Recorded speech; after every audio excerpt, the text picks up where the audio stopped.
कि 84 लाख योनियां है, उसमें मनुष्य जन्म सबसे श्रेष्ठ है।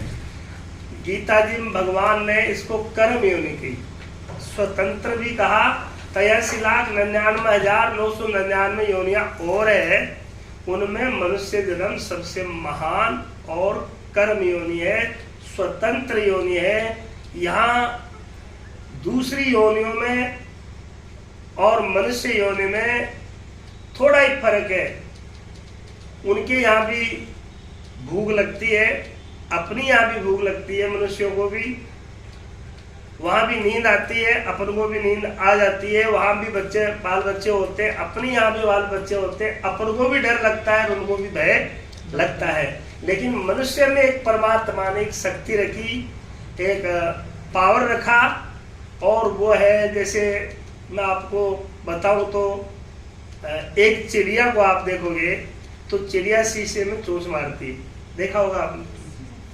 अच्छा, वो चोंच, उससे पूछा जाए कि वो चोंच क्यों मारती है, तो पता लगेगा कि चिड़िया को एक अंदर में दूसरी चिड़िया दिख रही है। अब अपन को तो ये प्रेम, ये भी पता नहीं है कि वो प्रेम कर रही है कि उससे झगड़ा कर रही है, लेकिन चोंच मार रही है। ठीक है, अपने का अंदाज करते हैं कि या तो झगड़ा कर रही होगी, या प्यार कर रही होगी, प्रेम कर रही होगी। अब वो चोंच मारती है तो उसको हटाने का एक तरीका है कि समझदार आदमी उस शीशे पर कपड़ा डाल देगा, जिससे कि उसका पीछा छूट जाएगा। ठीक है, और ऐसे ही जैसे मान लो एक 5 साल का बालक है, वो किसी ड्रेसिंग टेबल के सामने जाता है और शीशे में अपना मुंह देखता है, अपना चित्र देखता है, और फिर उस टेबल के पीछे जाता है कि वो बच्चा कहाँ गायब हो गया। फिर सामने आता है, फिर ढूंढता है। शायद हम छोटे रहे होंगे तो ये प्रैक्टिस अपनी भी रही होगी कि भाई शीशे में दिखता है, वो कहाँ गया।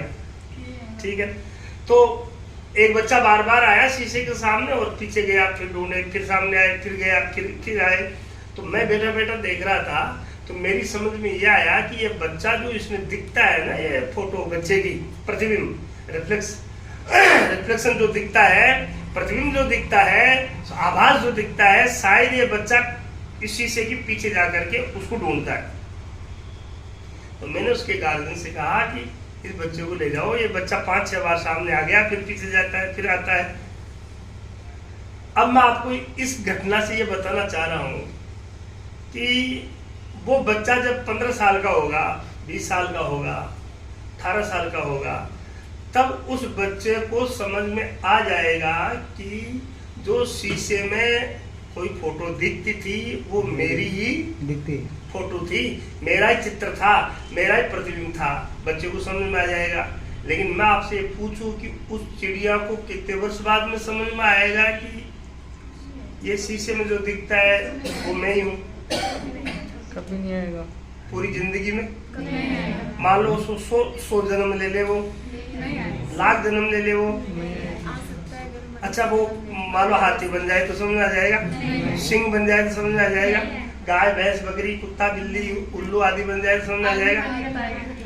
और मनुष्य को, इसलिए मनुष्य के बाद बुद्धि, मेमोरी, दिमाग प्रधान है।